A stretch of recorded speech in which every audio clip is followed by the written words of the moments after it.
भाई सोचने वाली बात है कि कोई मशीन ये कैसे बता सकती है कि सच क्या और झूठ क्या। इस वीडियो में 3D एनिमेशन की हेल्प से पॉलीग्राफ टेस्ट के पीछे की साइंस को समझेंगे। लाई डिटेक्टर टेस्ट को ही पॉलीग्राफ टेस्ट बोला जाता है।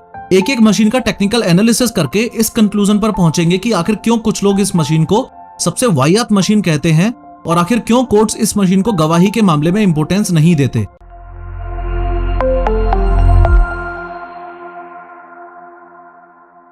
This video is sponsored by master 3D with professor. इस best rated 3D animation training program के बारे में हम इस वीडियो में आगे बात करेंगे। एक एग्जांपल लेके चलते हैं और ये मानते हैं कि इस एक्स पर्सन का किसी भी रीजन से लाई डिटेक्टर टेस्ट होना है। तो लाई डिटेक्टर टेस्ट के लिए इस एक्स पर्सन को सबसे पहले इस रूम में लाया जाएगा, जिसमें पहले से ही फोरेंसिक साइकोफिजियोलॉजिस्ट या आसान भाषा में कहूं तो ये डॉक्टर प्रेजेंट होगा। लाई डिटेक्टर टेस्ट से पहले ये डॉक्टर इस एक्स पर्सन से कंसेंट फॉर्म पर साइन करवाएगा और फिर इस चेयर पर बैठने को बोलेगा। इस एक्स पर्सन और डॉक्टर के अलावा इस रूम में टोटल 8 ऐसी डिवाइसेस होंगी जो एक सक्सेसफुल लाई डिटेक्टर टेस्ट के लिए मैंडेटरी हैं। सबसे पहला डिवाइस है ये गैल्वेनोग्राफ, जो कि इस एक्स पर्सन के राइट हैंड की इंडेक्स और रिंग फिंगर में लगता है। दूसरा इंपॉर्टेंट डिवाइस है ये न्यूमोग्राफ, जो कि अपर चेस्ट और अपर एब्डोमिनल पर लगता है। तीसरा इंपॉर्टेंट डिवाइस है ये कार्डियोसिग्मोग्राफ, जो कि लेफ्ट अपर आर्म पर लगता है। ये और कुछ नहीं, बस वही ब्लड प्रेशर नापने वाला कफ है जो आपने डेफिनेटली कहीं ना कहीं देखा होगा। चौथा इंपॉर्टेंट डिवाइस है ये इलेक्ट्रोडर्मल सेंसर, जो कि लेफ्ट हैंड की हथेली पर लगता है। पांचवा इंपॉर्टेंट डिवाइस है एक्टिविटी सेंसर पैड, जो कि टोटल 5 अलग अलग जगह पर बॉडी से डायरेक्ट कांटेक्ट में रहता है। लेफ्ट पैर के नीचे, राइट पैर के नीचे, लेफ्ट एल्बो के नीचे, राइट एल्बो के नीचे और थाई के नीचे, यानी कि सीट के ऊपर। छठा इंपॉर्टेंट डिवाइस है ये कैमरा, जो कि वीडियो रिकॉर्डिंग के साथ साथ फेस का टेम्परेचर भी रिकॉर्ड करता है। सातवां और मोस्ट इंपोर्टेंट डिवाइस है ये पॉलीग्राफ, जो कि एक तरफ इन 5 डिवाइसेस से कनेक्टेड है और दूसरी तरफ इस 8वें डिवाइस से, यानी कि इस लैपटॉप से कनेक्टेड है। इस पॉलीग्राफ का काम है बॉडी से कनेक्टेड इन 5 डिवाइसेस से बॉडी की फिजियोलॉजिकल एक्टिविटीज के सिग्नल को रिसीव करके उनको ग्राफ में कन्वर्ट करके इस लैपटॉप में दिखाना। इस रूम के बेसिक्स जानने के बाद अब टाइम है कि इस एक्स पर्सन का लाई डिटेक्टर टेस्ट लिया जाए। नीडलेस टू से, लाई डिटेक्टर टेस्ट में ये डॉक्टर इस एक्स पर्सन से एक सेट ऑफ क्वेश्चंस पूछेगा, पर ध्यान में रखने वाली बात यह है कि जो सवाल इस एक्स पर्सन से पूछे जाएंगे वो टोटल 3 पार्ट्स में डिवाइडेड हैं। पहली कैटेगरी है कंट्रोल क्वेश्चंस, दूसरी कैटेगरी है रिलेवेंट क्वेश्चंस और तीसरी कैटेगरी है कंपैरिजन क्वेश्चंस। सबसे पहले कंट्रोल क्वेश्चंस के सेट में पर्सन के बारे में बेसिक डिटेल्स पूछी जाती हैं, जैसे उसका नाम क्या है, उसकी डेट ऑफ बर्थ क्या है, उसका एड्रेस क्या है, क्या आज मंडे है, एक्सेट्रा एक्सेट्रा। जैसे ही इस एक्स पर्सन को पता चला कि इसका लाई डिटेक्टर टेस्ट होने वाला है, तो ऑब्वियसली इसकी फिजियोलॉजिकल एक्टिविटीज में चेंजेस होंगे। जैसे इसकी हार्ट बीट बढ़ेगी, इसके रेस्पिरेटरी रेट में और ब्लड प्रेशर एक्सेट्रा में बदलाव होगा। तो जो कंट्रोल क्वेश्चंस ये डॉक्टर सबसे पहले पूछता है वो इस एक्स पर्सन को लाई डिटेक्टर टेस्ट के लिए कंफर्टेबल बनाने के लिए और माहौल को हल्का करने के लिए होते हैं। और साथ ही डॉक्टर को यह भी पता चल जाता है कि अगर ये बंदा झूठ बोलेगा तो कौन से फिजियोलॉजिकल एक्टिविटीज में ज्यादा फ्लक्चुएशन देखने को मिलेगा। एक बार कंट्रोल क्वेश्चंस का राउंड खत्म, उसके बाद बारी है रिलेवेंट क्वेश्चंस की। अब ये डॉक्टर इस एक्स पर्सन से टॉपिक या क्राइम से संबंधित क्वेश्चंस पूछेगा।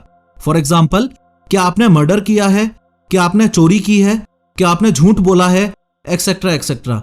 इंसान अगर झूठ बोल रहा है तो इस रिलेवेंट क्वेश्चंस वाले राउंड में 99% केसेस में लाई डिटेक्टर टेस्ट में पकड़ा जाएगा। अब ये समझते हैं कि इन डिवाइसेस की हेल्प से वो पकड़ा कैसे जाएगा। सबसे पहला डिवाइस है ये गैल्वेनोग्राफ। इस गैल्वेनोग्राफ को इस एक्स पर्सन की फिंगर टिप्स पर इसलिए लगाया गया है क्योंकि ह्यूमन बॉडी में सबसे ज्यादा पोर्स यानी कि छिद्र फिंगर टिप्स पर ही पाए जाते हैं। जैसे ही कोई इंसान झूठ बोलता है तो उसकी फिजियोलॉजिकल एक्टिविटीज में सडन चेंज आता है, फॉलोइंग विच अगर झूठ बोलने पर अंडर स्ट्रेस इस फिंगर टिप में से स्वेट रिलीज होगा तो वो गैल्वेनोग्राफ की इन प्लेट्स के कांटेक्ट में आएगा। कांटेक्ट में आते ही पसीने में मौजूद सोडियम इन प्लेट्स के साथ रिएक्ट करके एक माइन्यूट इलेक्ट्रिक करंट जनरेट करेगा और इन वायर्स के थ्रू इस पॉलीग्राफ डिवाइस में भेजेगा। ये पॉलीग्राफ डिवाइस फर्दर उस सिग्नल के विजुअल्स को जनरेट करेगा और इस लैपटॉप में दिखाएगा। सिमिलरली, ये जो एक्स पर्सन की चेस्ट पर लगा हुआ है ये न्यूमोग्राफ डिवाइस है और इसके अंदर हवा भरी रहती है। न्यूमोग्राफ डिवाइस का ये पाइप और कुछ नहीं, बस वैसा ही पाइप है जो अपने घरों में किचन में सिंक के नीचे लगा रहता है। जैसे ही ये एक्स पर्सन झूठ बोलेगा तो इसकी सांस लेने की स्पीड कम या ज्यादा होगी, जिससे इस पाइप में एयर प्रेशर में बदलाव होगा और उस चेंज के सिग्नल को ये पॉलीग्राफ रिकॉर्ड करके लैपटॉप में इस डॉक्टर को दिखा देगा। लेफ्ट हैंड की हथेली पर लगे ये डिवाइसेस जो आप देख रहे हो, ये हाईली इंपॉर्टेंट डिवाइसेस हैं और इनको ही इलेक्ट्रोडर्मल सेंसर्स बोला जाता है। इसका काम है गैल्वेनिक स्किन रिस्पॉन्स यानी कि GSR मेजर करना। आइए समझते हैं कैसे। ये डिवाइस एक लो, अनडिटेक्टेबल और कांस्टेंट वोल्टेज अपनी स्किन पर पास करता रहेगा और झूठ बोलने पर जो इस एक्स पर्सन की हथेली में पसीना आएगा, उसकी वजह से स्किन की इलेक्ट्रिकल कंडक्टेंस कैसी है वो सिग्नल इस पॉलीग्राफ में भेजेगा। मुद्दे की बात यह है कि रिसर्च से पता चला है कि ये सिग्नल इंसान के सिंपैथेटिक नर्वस सिस्टम से जनरेट होते हैं और कहीं ना कहीं इंसान के इमोशनल अराउजल को शो करते हैं। नेक्स्ट डिवाइस है ये कार्डियो सिग्मोग्राफ। ये लेफ्ट अपर आर्म पर एकदम टाइट बांधा जाता है और एक ट्यूब के माध्यम से इस पॉलीग्राफ से कनेक्टेड रहता है। जब प्रेशर में ब्लड वेसल्स में ट्रेवल करता है तो माइन्यूट वाइब्रेशंस क्रिएट करता है और ये वाइब्रेशंस ही पॉलीग्राफ के द्वारा रिकॉर्ड किए जाते हैं, फिर लैपटॉप में विजुअल्स के रूप में शो किए जाते हैं। पॉलीग्राफ से कनेक्टेड लास्ट डिवाइस है ये एक्टिविटी सेंसर पैड। ये बेसिकली मसल के मूवमेंट को रिकॉर्ड करता है। जब ये activity sensor pad light detector test में यूज नहीं होते थे, तब एक एक्यूज्ड माइंड डाइवर्ट करने के लिए या लाइट डिटेक्टर टेस्ट शुरू होने से पहले ही अपनी फिजियोलॉजिकल एक्टिविटीज बहुत ज्यादा बढ़ाने के लिए अपने पैर में कील चुभा लेता था, लेकिन अब ऐसा करना पॉसिबल नहीं है। एक्टिविटी सेंसर पैड मसल के मूवमेंट को रिकॉर्ड कर लेगा और पॉलीग्राफ के थ्रू लैपटॉप में एक्सट्रीम मसल मूवमेंट्स को दिखा देगा। फाइनली लास्ट डिवाइस है ये कैमरा, जिसमें पूरा इंटरव्यू रिकॉर्ड होता है और साथ ही साथ एक्यूज्ड के फेस का टेम्परेचर भी रिकॉर्ड किया जाता है।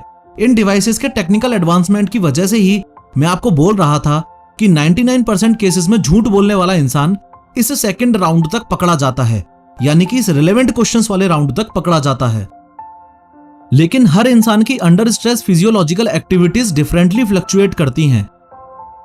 ऐसे केस में अगर कोई क्रिमिनल इस राउंड को भी पास कर ले तो नेक्स्ट और फाइनल राउंड है कंपैरिजन क्वेश्चंस का। इस राउंड में ये डॉक्टर जो क्वेश्चंस पूछेगा उसमें कंट्रोल और रिलेवेंट क्वेश्चंस का मिक्सअप होगा। फॉर एग्जांपल, क्या आपने उस क्राइम को होते हुए देखा? क्या उस क्राइम से आपका किसी भी तरह से लेना देना है? Etcetera etcetera. ओवरऑल देखा जाए तो लाई डिटेक्टर टेस्ट ऐसा प्रोसेस नहीं है जो टेक्निकली और साइंटिफिकली ये प्रूव कर सके कि क्रिमिनल झूठ बोल रहा है या सच। लाई डिटेक्टर टेस्ट सिर्फ एक क्रिमिनल के स्ट्रेस और नर्वसनेस को नापने का तरीका है। यही सबसे बड़ा रीजन है कि कोर्ट में लाई डिटेक्टर टेस्ट के रिजल्ट को वैलिड प्रूफ मान के डिसीजन नहीं सुनाया जाता। कोर्ट माने या ना माने, लेकिन आप ये सुन के हैरान हो जाओगे कि मेरे द्वारा तैयार किए गए master 3D with professor course पर 70% डिस्काउंट अभी भी चालू है। अगर आप भी professor of how YouTube channel जैसी 3D वीडियोस बनाना सीखना चाहते हो तो अभी की अभी professorofhow.com पर जाओ, अपना स्लॉट बुक करो और master 3D with professor course में एडमिशन